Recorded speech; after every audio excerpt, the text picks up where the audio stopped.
What's your overall take on the situation with infrastructure spend in Asia?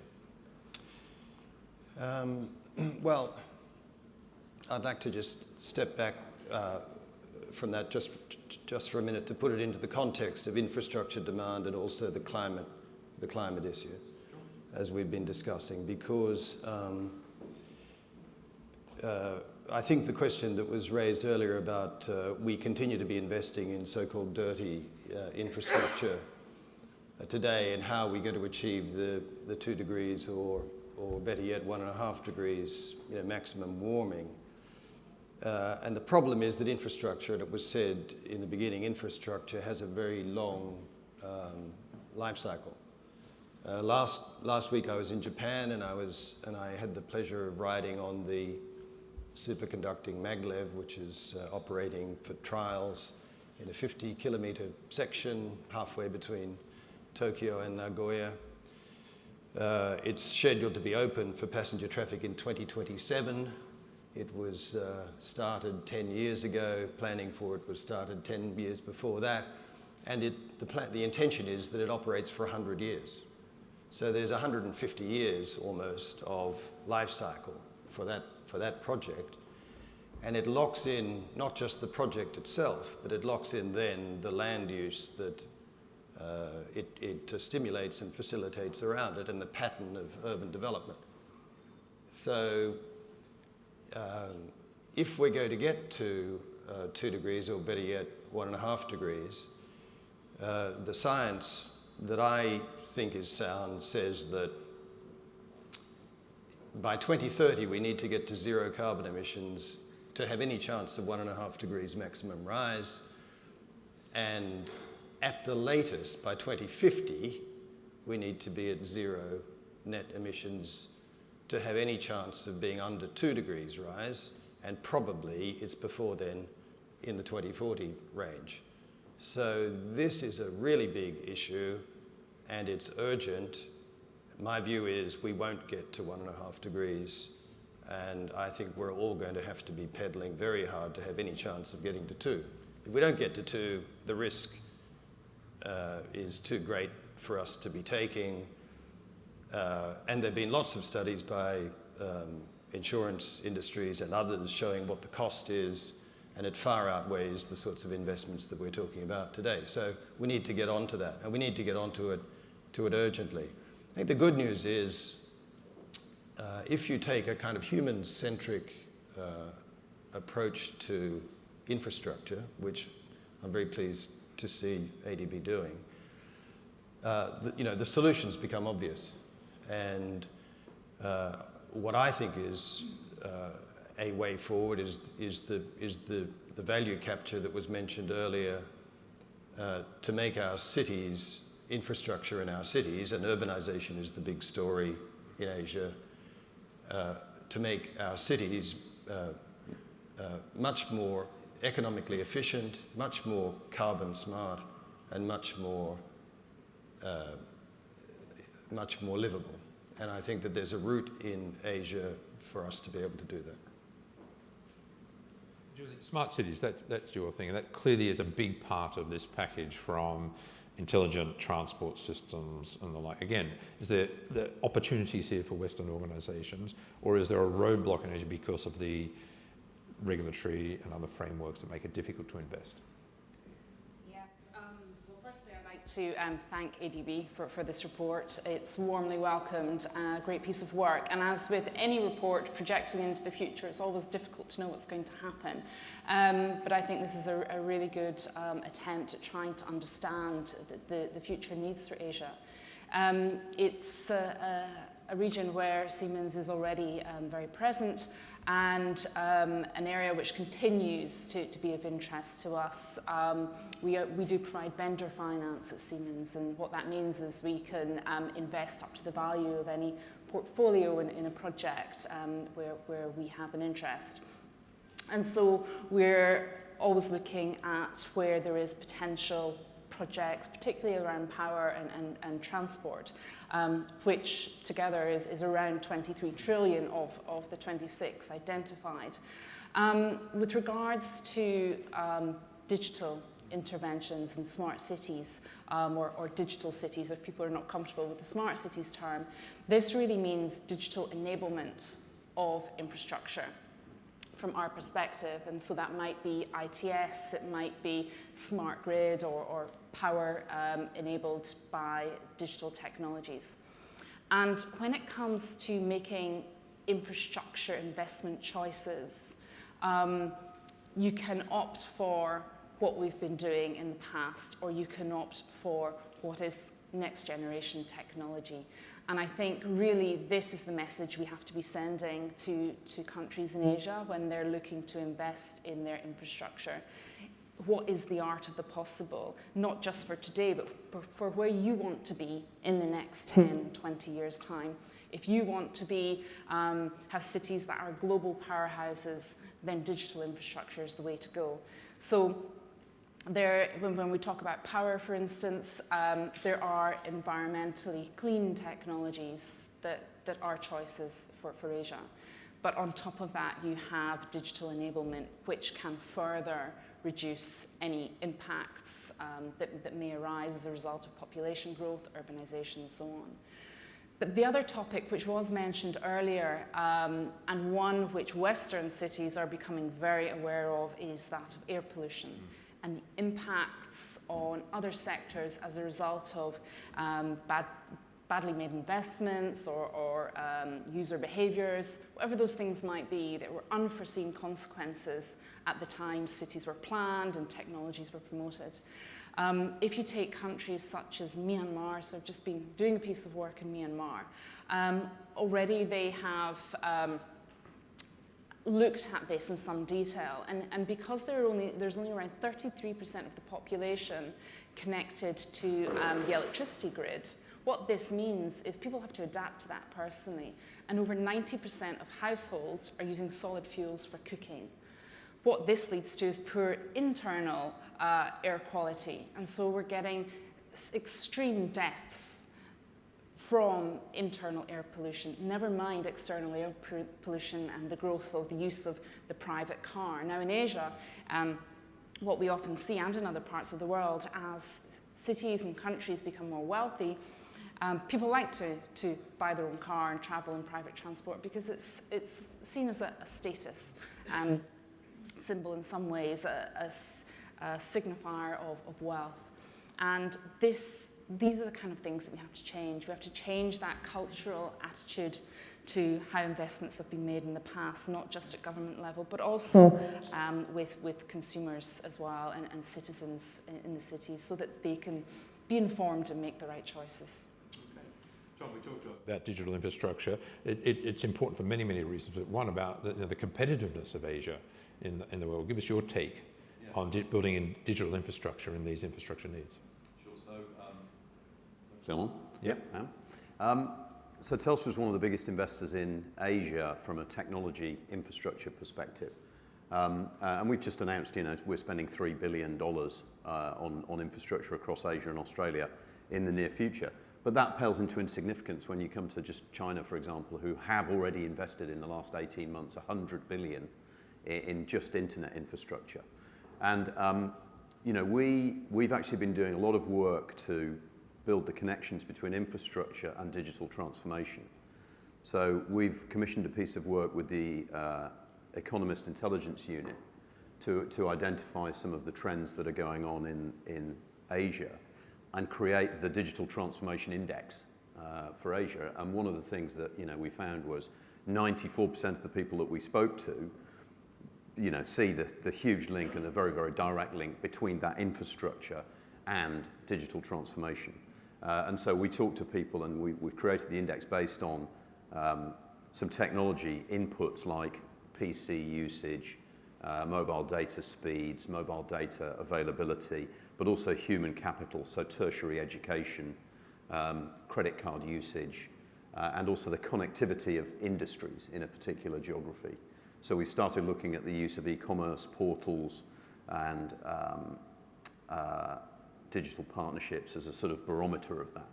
And unsurprisingly, what we found was, the more developed countries were higher up on that radar. Singapore, Korea, Japan were very, very high. But there was still a lot to do in some of the more developing countries to actually move up and to increase significantly that. David, I mean, we've talked about some of the obstacles for private sector investment in infrastructure. Risk management has to be a core part of the equation. I'm very interested in your thoughts on where risk management comes into this. That's a bit of background. I'm a mathematician. I've been working in the insurance industry for many, many years. I went to the insurance industry thinking it's a risk business, therefore there must be mathematics. I was totally wrong. Okay, 35 years ago, the insurance industry was very, very unrisk. It didn't understand risk. Actually embarrassing, but it didn't. Over the last 35 years, we've made a big inroads, which we now have a massive infrastructure of people whose job it is to look at risk, and I'm one of them. And we now think we got to the stage where I think at one point we thought we fully understood risk, and we realised actually perhaps we don't.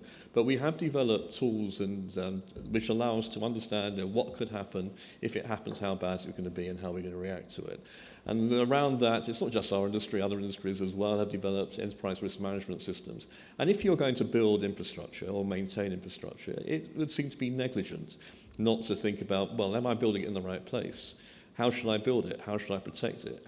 How should I maintain it?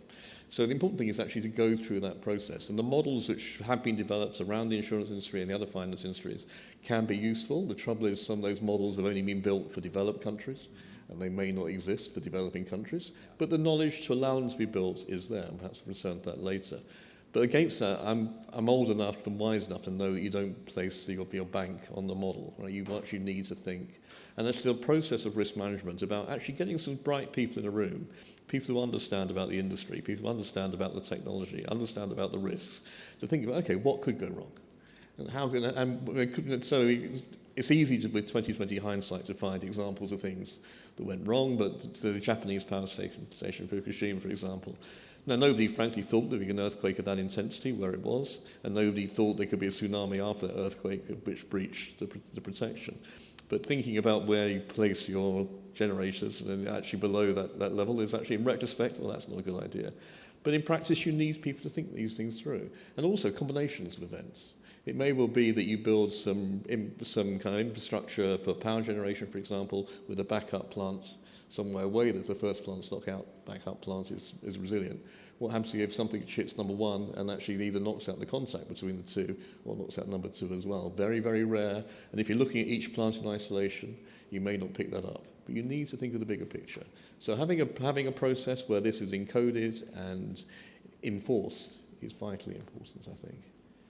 I want to invite questions from them, but Gregory, I want to turn back to you. We've spoken, I think, privately and publicly before about how does Asia make infrastructure a more investable asset class? For you, is it a matter of regulation, compliance? Is it the sort of policy changes that Rana was talking about and Bambang was talking about? What progress is being made on the government front to enable that capital to flow into infrastructure? So I do think it needs to be public and private sector working together in the first place, and each party has a different role. So public sector needs to establish policy, and I also think they need to establish strategy, but not in isolation, in consultation with the private sector, particularly with large sources of private capital. And then I think there has to be some regulatory change and reform. I mean, to give you a sort of very practical example, and it's quite small, and it's amazing to me that this doesn't happen in other places, and it's an example from Asia. So we know, because of Hong Kong's experience, that you can build metro in cities in Asia, and that's the thing that we need in cities in Asia, and we need it sooner rather than later, for all the reasons, for economic reasons, for climate reasons, and actually for livability reasons. We know that we can build it, and we know that we can attract private capital to it, but what it needs is to recognize that transport infrastructure or power infrastructure or any infrastructure isn't to be thought about in isolation. It's there to facilitate something. Transport is there to facilitate access, so you need to think about access to what? The land value capture model is a no-brainer. They did it in Hong Kong. They paid for the metro by selling the air rights to the property above the stations. And the only thing stopping us from doing that, and there'd be tons of private capital tomorrow, lining up to develop on that basis. The only thing stopping us is the regulatory environment. Those who are responsible for building the transport infrastructure, planning and designing and building it and operating it, are not the same people who are responsible for land use. Even in such an advanced and, I would say, strategically smart country as Singapore, where the Land Transport Authority and the urban development people they talk to each other at very high level, but they're separate agencies. Even in Singapore, if you can combine these things, you can get the private sector tomorrow to be lining up to build transport infrastructure. We should all do it, including in the Western world. Would you agree? Those sorts of what seem quite straightforward policy changes could unlock a massive amount of private capital and investment. I certainly think that that's a huge part of it, having the correct regulatory policies in place, the right institutions to support these investments. But there are a number of other issues as well, I think, many of which have been mentioned today. When Siemens takes finance to projects, we look for the same checks and balances as any bank would. Transparency, corruption indexes, all these kinds of things. And they do have a place in the assessment as to whether or not this is somewhere that we would invest in. I think that the whole integrated planning piece is really important. It brings a certain level of confidence to that project, but the governance that sits above that and the continuity of that governance, the political risk and so on, is something that we do look at quite closely. Of course, if there are international financing institutions bringing finance to that, banks bringing finance, that also gives more confidence. So the private sector going together with some of those international banks does make these investments more attractive. So I'd say there are probably a number of things that need to be in place, and there are some countries where this is moving forward. Clearly, we can see advances have been made, and it's a question of time. I think that for the other countries in Asia just to sort of get up to speed with that, and certainly as financiers, we will bring that expertise. We'll sit down with the public sector. Projects help them build that up, sort of build their capacity along the way as the project's being developed. If we have access to the right people, and that's often the difficult thing as well. Who are the right people leading these projects? Who are the decision makers? And how can we work together with them to bring these projects forward? So that's knowing the individuals' personalities, the power players in individual governments. Absolutely, and also ensuring that the projects that are being proposed are, if you like, specified correctly in simple terms. So are these investments the right kind of investments for people like ourselves and organisations like ourselves? So we're obviously interested in responsible development, responsible investments, but building up that project with the public sector and the customer, whoever they might be, is really quite important for us to ensure that all the correct procedures are in place to take these projects forward. And then afterwards, who's going to be responsible for managing these large-scale investments? So there are projects where organisations like Siemens can stay for a while to ensure the continuity and the success of that project. But ultimately, there needs to be capacity building within these countries to ensure the right skills and capabilities are present. When we're talking about investing in a railway, this is not something that, whilst we can run and manage railways, this is not something we want to be doing in the long term. There needs to be that capability on the ground in the future. So skills and training are really important as well. We're sort of starting to see as early investments made by government get replaced by, as markets mature, get replaced by the public sector, and then regulation kicks in and the public sector then want to take a more interesting part. I think there's some opportunities in some telecoms infrastructure in government to help us to create more value for customers by promoting standards and also promoting joint investments. We're being an Australian company, we've, I suppose, had a unique insight to this with what's happened in the Australian telecoms market, where the Australian government made the decision 10 or 15 years ago to create a level playing field in Australia for the broadband network, which is now just happening. That took many years to get off the ground and, went through a few changes. But that's now starting to take place. It'd be very, very interesting to see, whether that has any flow-down implications, because it's probably one of the most unique moves that's happened in the world. We don't have it here in the UK, we don't have it in the US, we don't have it in I think there might be one or two Asian markets that have a similar model. You talked about risk, David, of Fukushima and scenario planning for things that might go wrong. Do you build into models political risk, change of government, how high up the agenda when you're investing in developing Asia, are those sorts of issues? Well, that's an interesting call. I mean, actually, I've noticed somebody in the room, I've worked with on a political risk model not too long ago. To be fair, yes, to a degree, though it's an emerging science, because it's actually quite a difficult thing to capture. Yes. But political risk markets do exist in the insurance market, and they will try to gather information in a structured form. It's more opinion-led, of course, rather there's less actually available, there's less kind of hard information to base it upon. But yes, we can do, but there's also things we can do to actually take political risk out of, say, an insurance program, which is covering an infrastructure risk, which is what we call a parametric cover.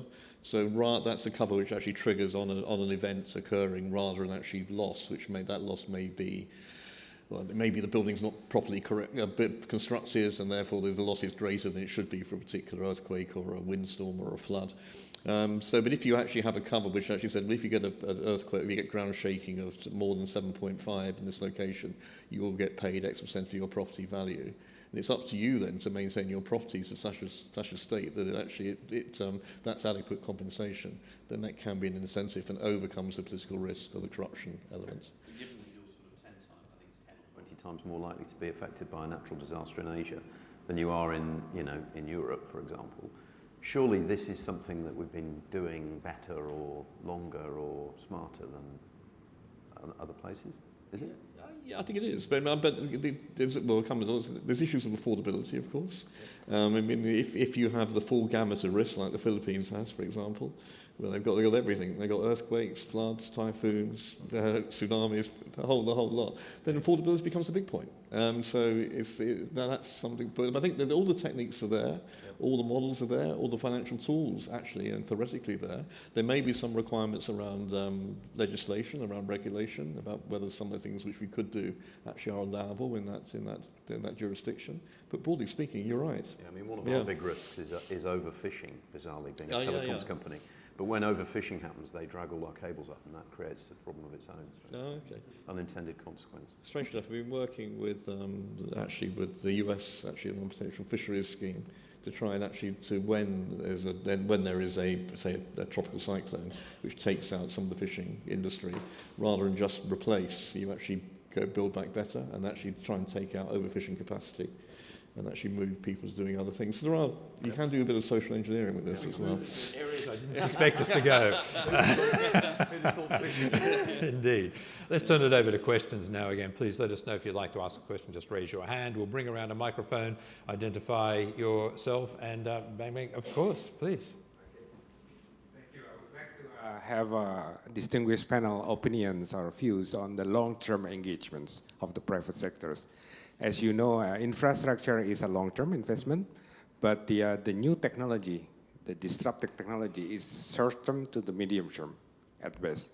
So many of the mayors, governors, and even the head of states usually ask us as an honest broker because they don't want to be locked in one particular kind of technology.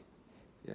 So perhaps you can give us some ideas on how we can proceed with the long-term engagement where we can, develop the capacity as well as the knowledge transfer and stuff like that. But not be locked into technology because of the rapid change. Greg, let's start with you on that one. Yeah, so don't do it. You absolutely would be foolish to be locked into any kind of particular technology. And I think, with the Internet of Things moving in the direction that it is, it's much more open source. And the digital layer on infrastructure has the prospect of being, plug and play and changeable and so on. But one should absolutely not lock into proprietary technology. I've never seen that work in anything beyond the short term, and customers live to regret it, so don't do it. I'd say this is far less of an issue than it used to be now, if you're engaging with the right actors who are bringing technology to the marketplace. The bottom line is that the big investments, that the power, the transport systems, once you have bought your metro, whatever that is, it is going to be there for a significant amount of time. The important thing is making the best investment decisions at the point of procurement, and that's about talking to the private sector partners who are likely to come in and deliver this technology. With the IT layer that sits over that, and in terms of the ability to optimize that infrastructure, then if that IT capability is in place at the outset, which it can be now, that gives you all kinds of opportunity in the future to upgrade as technologies move on and efficiencies can be improved. And that would even apply to a metro system. Having a sort of traditional approach to metro through to digitalised signalling capability can increase capacity significantly, up to 30% on a metro system.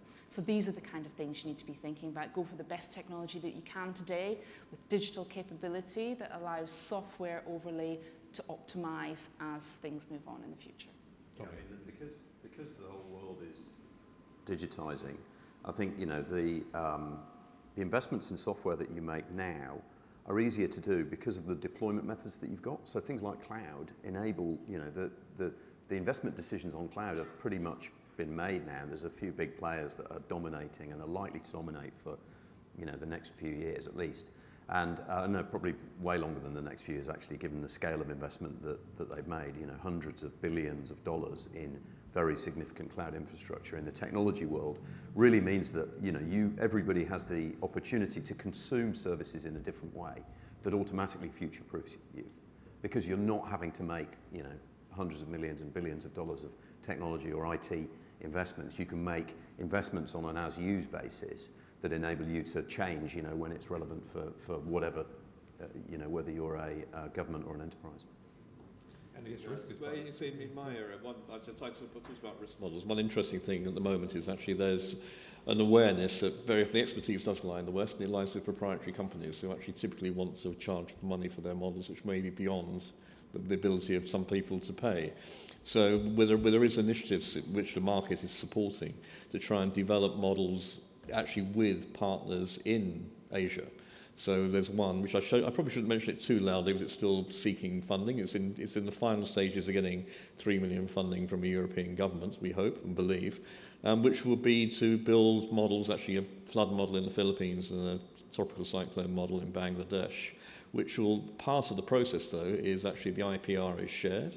And secondly, actually, there'll be involvement of people in those countries in the development of those models. So they won't be then you have to keep on coming back if you want the models updated or changed. There is the ability in the country to make those changes, which I think is really important to localise. And there's been a real shift in the way that people innovate now, because people are starting to innovate through investments and partnerships in a way that they never could do before because of this digital transformation that's going on. In the digital world, you can create a relationship with another enterprise in a matter of minutes, very, very easily, which can access you new markets, new product lines, new capability in a way that's never been available before. Okay. Next question, please.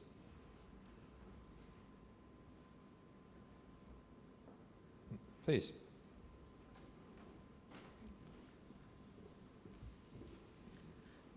I'm Cecily from China Daily Newspaper. I'm just wondering, what are your views on the contribution that Asian Infrastructure Investment Bank is going to make on meeting all those needs? How significant and in what ways? So, for example, apart from the funding itself, are there other contributions that the AIIB is going to make? Excellent question, because I want to get on the AIIB, but also the Belt and Road Initiative, which is a huge infrastructure vision. Gregory. Yeah, so we've seen the demand for infrastructure is massive, and it far outweighs the capacity of any of the existing institutions alone to be able to meet.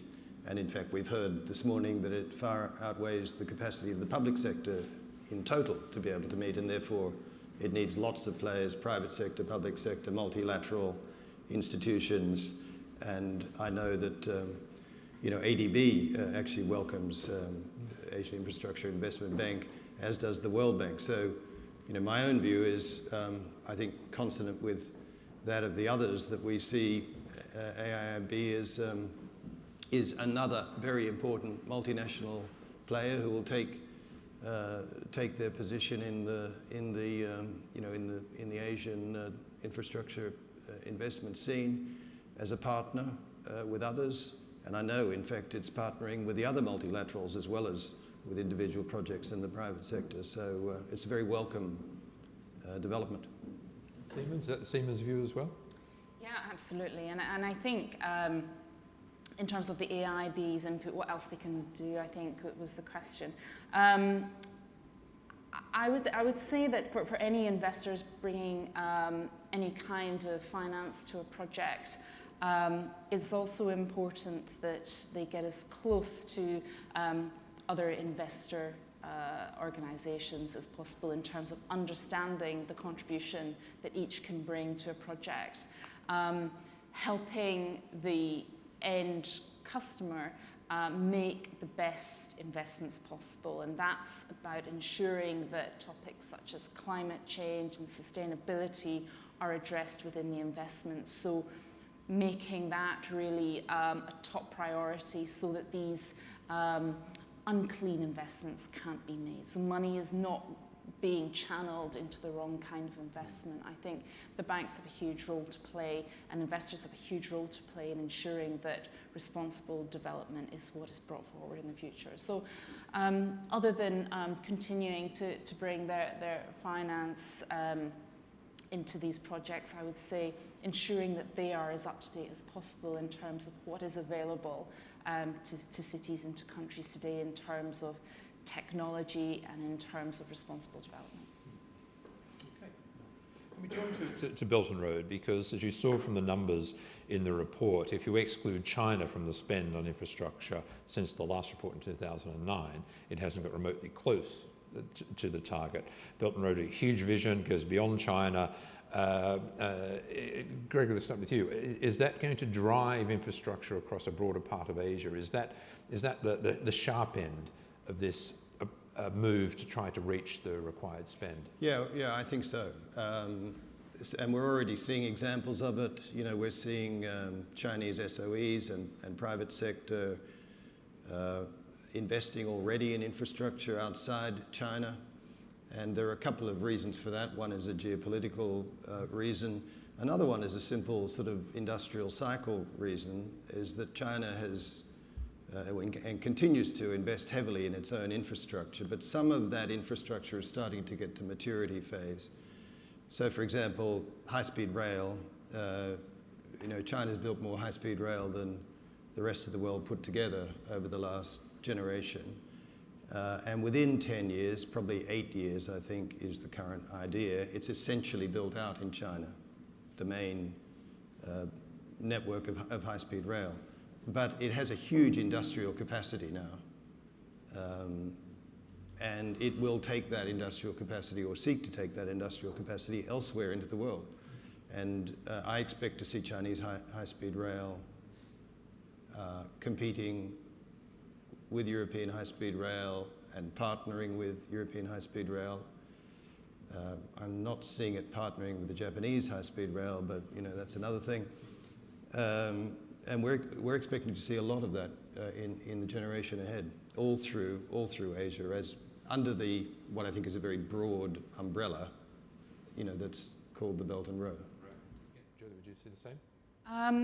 Yeah, I think what's really interesting now when we're looking at infrastructure investments in some of the countries in Asia, they're becoming very aware of their geographic opportunities, I would say, and their own need to be competitive in the world, and trying to understand how best they can make investments to play in this international playground that has so much to offer them. So whilst they are looking at their own needs around ensuring adequate services to their own citizens, they're also saying, how can we play in this marketplace? What is our role?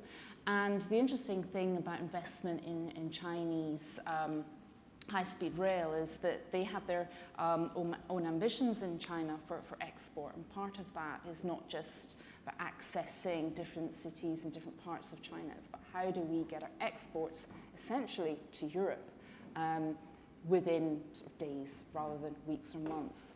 And the rest of Asia has an important role to play in that particular export and trade route. So what we're seeing in countries like Iran is how can they ensure that that railway connection comes through Iran to ensure that it doesn't go up through Russia and they don't get all the business to take Chinese exports to Europe. We want it coming through Iran. We want to be part of that new Silk Route.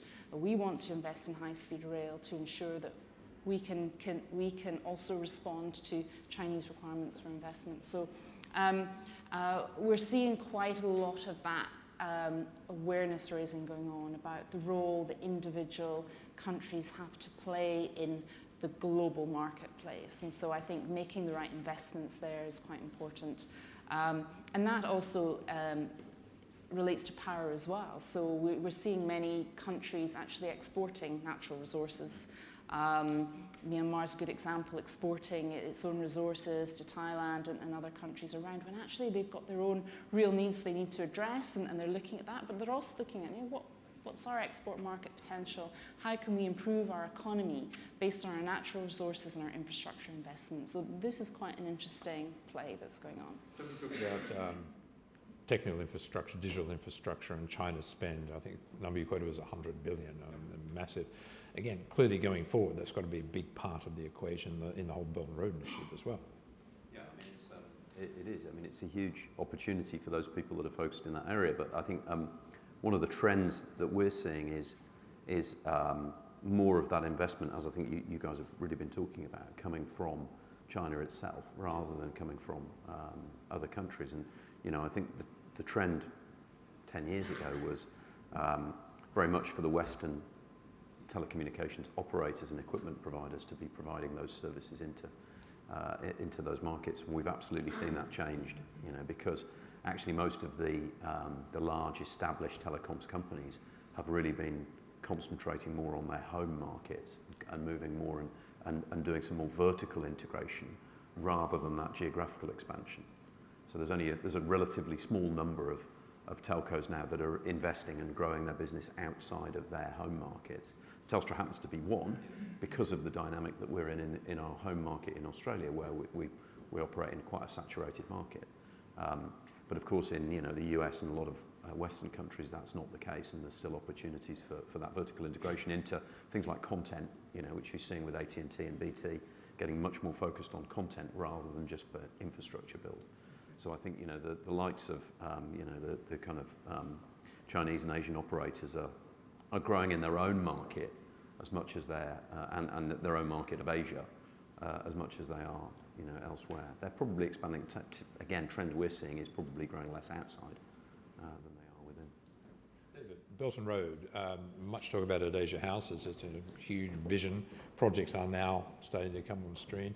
From the risk perspective, how are you looking at the Belt and Road Initiative? I'm sorry? The Belt and Road Initiative, China's Belt and Road Initiative to build infrastructure throughout. Well, I must say, I fully admit it. I'm not completely aware of this initiative, but in practice, there is a number one. The insurance industry has two interests here. Number one is on the risk side. Of course, is actually the industry actually particularly we have a problem in insurance at the moment. We have too much capital, right? So we need to seek new sources of risk to cover. So there is great interest in risk, particularly risk where there is not great concentration at the moment. So areas of China which are largely uninsured. There isn't much private property insurance in China yet, though that will grow. So infrastructure risk will actually be very attractive, as long as we properly understand it and we properly understand we can model it. The other point, though, of course, actually on the insurance side, is actually we are sitting on vast amounts of funds, particularly on the life insurance side. Where life and pensions, they have money to invest. Now, one of the reasons we're having issues, too much capital in the catastrophe insurance industry, the property insurance industry, is capital markets seeking return and investing in catastrophe risk. which may seem a little bit bizarre, but you have a catastrophe bond or catastrophe-related instruments which can guarantee a certain amount of return a year, which is uncorrelated to any financial risk. And that seems very attractive, and that's pushing pricing down and creating a capital crunch, which is very attractive for people wanting to insure, okay, but actually is a bit of a problem for the companies. The other side of that, of course, is actually there's still a lot more pension fund money sitting out there. So where are we going to go? There's no safe haven for it at the moment. The stock market's potentially overvalued. Still some developing country, even developed country government debt is not as safe as perhaps it could be. And that is safe is yielding zero or even negative returns. So why not invest in infrastructure? It looks an absolute no-brainer. But there's problems around it, of course. And the one problem is actual regulation within the West.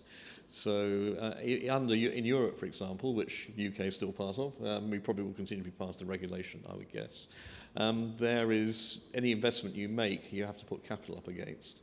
And the capital is risk adjusted. If you're developing in infrastructure in a developing Asian country, it's very likely that they have a country rating which is low, which would then be a high capital charge for that company to invest in that risk, which makes them disinclined to invest or seek a higher return, which may not be appropriate for the country themselves. So if we can get either adjust the regulation within the West, or perhaps find vehicles to provide credit wraps around infrastructure deals to make them more attractive to. Are there instruments? Can instruments be created? Could be created theoretically to provide such wraps. Yeah. Okay, interesting. Okay, next one, please. Yes, Ron. This is a question really to the panel. We had a slide up there which was just showing the share of private sector in different infrastructure areas. Just in terms of your experience, where would you say the $100 bills lying on the road might be in terms of, we know that getting all these regulatory changes through, it is complicated, but are there particular sectors, subsectors where you feel the private sector really could come in a much bigger way if the public sector could relax some of the regulatory issues or just put in place a set of institutions? I think the most difficult one is water and sanitation, and you showed that it's almost zero. Although we've seen in mature markets, you can hand not so much infrastructure investment, but certainly operations to the private sector in a competitive environment, and that can work. But for me, it's transport. Power's already 50-50. There's more to play for there. Transport's something like 80-20, 80 public, 20 private. It could easily be the other way around. The simplest way to fix it is the way I said before. I think for urban transport is to put it together with land use. There's a regulatory issue there, but if you could do that, and you could do that city by city, if you could do that, it unlocks it. And you could bring in a massive amount of private sector money, pension funds, insurance money, individual entrepreneurial investors and the like. Makes it very attractive, investing in something that they understand, which is property investment facilitated by infrastructure. It's simple. So for transport and water sanitation, which is mentioned, but is transport where you would see the greatest potential? Well, yes, and power, really. I would say probably that the reason transport is lower currently is because of the fact that transport systems are operated very differently in different parts of the world, and different agencies are responsible for managing transport networks. So typically countries may have an agency responsible for their national rail, but when that comes down to the city level, it's very disparate. There's multiple bus companies running bus services that are not well connected. Cities not necessarily being planned in an integrated way. There's very often no metro system to speak of, and the lack of capacity locally to develop projects like that has been apparent. So I would say better city planning will help improve investments in transport, along with the establishment of transport agencies that can engage in projects like these at a local level. With power, I would say that there's so much that needs to be done in terms of new power generation facilities, clean and renewable energy. and it's very, it's almost an easier investment than transport. It's in some ways, understanding the need is easier. Understanding where the needs should be located is easier.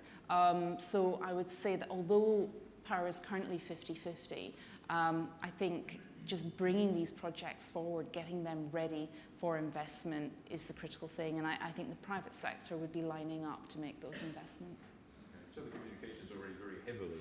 Yeah, and I think if you added state-owned enterprises, I don't know whether that was actually part of the calculation or not, but I think if you added state-owned enterprises in there, you'd come to 90+%, because it really isn't, you know, I don't think it's a problem we're trying to fix there.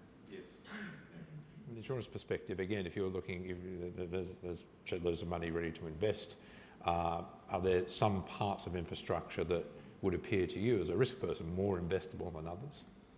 Well, anything actually, anything which is fixed and on the ground and doesn't move very much is normally pretty. So actually, things around which are built environments actually tend to be easier for insurers to deal with. But that said, I think because one great symptom of the fact that there is such competitive pressure in the market at the moment, people are willing to look at things they wouldn't otherwise have looked at. So one issue we do have, though, is that, say, sometimes the solution may be what we call non-traditional insurance, so parametric insurance, and sometimes that parametric insurance isn't actually deemed to be insurance in a country. So it may require a change of legislation to allow these type of protections to be lawfully transacted. So there are things around this as well. Obviously, a lot of regulatory issues, as you said, even in Europe. Yeah, shifts in regulation in Europe could unlock infrastructure spend for developing Asia. Yeah, exactly. Yeah. Michael, one thing that I think we should stop doing so much of, which is the low-hanging fruit, and that is privately tolled roads. It's easy. There are lots of people jumping up and down saying we want to do them. They're often in the wrong place. They lock in carbon-intensive infrastructure for a long time, because even in an environment where you can foresee a shift to electric vehicles sooner rather than later, the generation capacity isn't there to provide clean energy to power the batteries.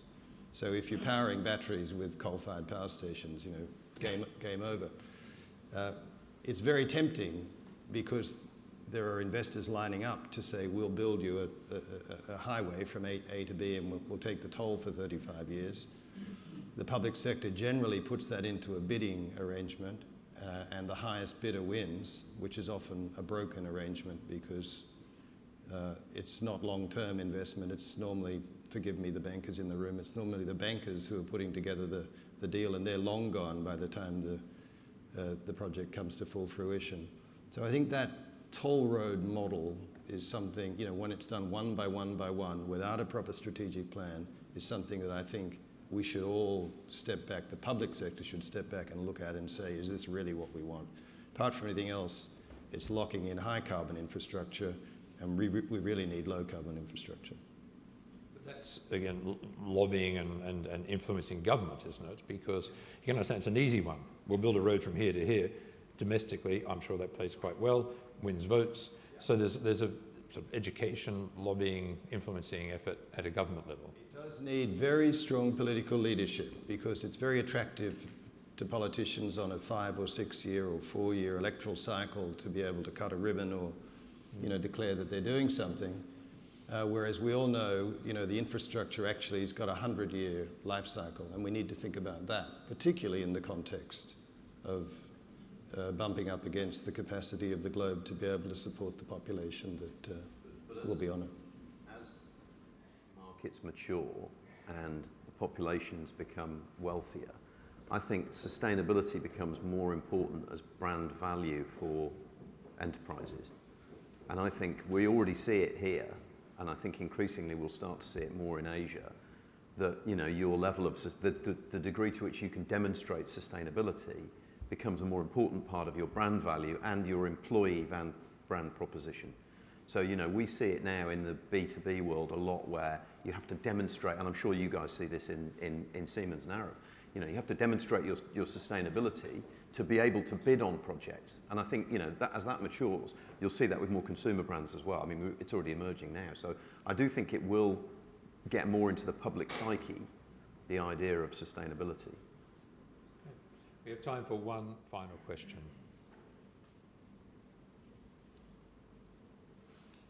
No? Good. I'd like to ask it. Any chance at all of the 26 trillion being reached between 2030? Do you see the remotest possibility of that? Yeah? Yeah, no, I'm reasonably optimistic about that. Yeah? Yep. There is enough money out there, I think, with the right regulatory reforms and the right planning. I think it's achievable. John? Yeah, absolutely.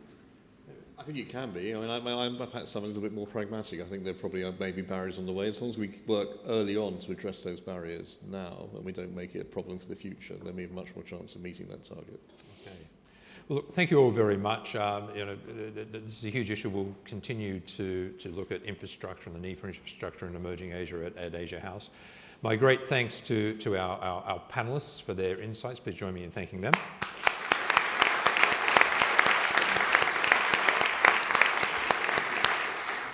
And thank you to the Asian Development Bank. Brilliant piece of work, absolutely outstanding piece of work, and it really has set a benchmark around which we'll be talking about this for some years to come. So please, thank you all very much for being here. Do join us for a sandwich and a cup of coffee, and look forward to seeing you again at Asia House in the near future. Thanks very much.